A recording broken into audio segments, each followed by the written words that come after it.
Welcome to future vision study centre Salem.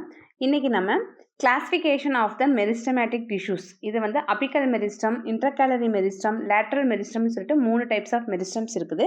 அதோடைய positions வந்து என்னென்னு பார்க்கலாம். First apical meristem. So apical meristem அப்படின்னா என்னென்னா, ஒரு பிளான்ட்டில் டிப்பில் இருக்கக்கூடியது, tip of the plant body, root ஆகட்டும், ஸ்டெம் ஆகட்டும், லீவ்ஸ் ஆகட்டும், எல்லாத்துலேயுமே நுனியில் வளரக்கூடிய செல்ஸ் எல்லாமே வந்து அபிக்கல் மெரிஸ்டம் அப்படின்னு சொல்லுவோம். இது பார்த்தீங்கன்னா எதுனால ஆனதுன்னு பார்த்தீங்கன்னா ப்ரோமெரிஸ்டம், பிரைமரி மெரிஸ்டம் சொல்கிறாங்க. இதோடைய மெயின் ரோல் என்ன அபிக்கல் மெரிஸ்டம் பார்த்தீங்கன்னா, it's increasing the length of the plant body. Plant பாடியோட லென்த்தை இன்க்ரீஸ் பண்ணுறதுக்கு தான் வந்து இது ரொம்ப ரொம்ப யூஸ்ஃபுல்லாக இருக்குது. ஸோ இது வந்து அபிக்கல் செல்ஸாக இல்லாட்டி அபிக்கல் இனிஷியல் மூலமாக வந்து க்ரோ ஆகும்.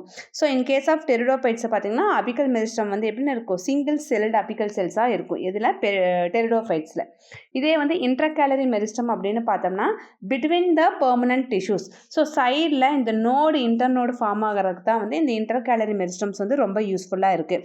So the base of the leaf as a pinus, the base of the node of the mint, so base of the internode, இந்த கிராசஸ் எல்லாமே வந்து ஒரு செடியில் பக்க கிளைகள் எல்லாம் உருவாகிறது தான் வந்து இந்த இன்ட்ரகேலரி மெரிஸ்டம் வந்து ரொம்ப யூஸ்ஃபுல்லாக இருக்குது.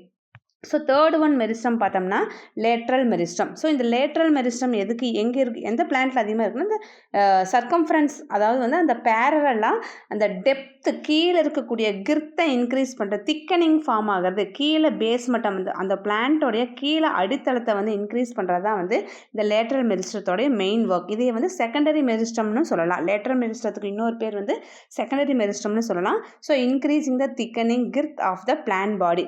ஸோ இதில் பார்த்தீங்கன்னா இன்ட்ராஃபேசிகுலர் ஆர் இன்ட்ராஃபேசிகுலர் கேம்பியம் எல்லாம் இருக்கும். இந்த secondary thickening cork cambium, stem and ரூட்ல எல்லாமே வந்து செகண்டரி திக்கனிங்கை ப்ரொடியூஸ் பண்ணி அந்த பிளான்ட்டோடைய திக்கனிங்கை கிர்த்தை இன்க்ரீஸ் பண்ணி ஒரு மெக்கானிக்கல் சப்போர்ட் கொடுக்கறது தான் வந்து இந்த லேட்ரல் மெரிஸ்டத்தோடைய மெயின் ஒர்க்.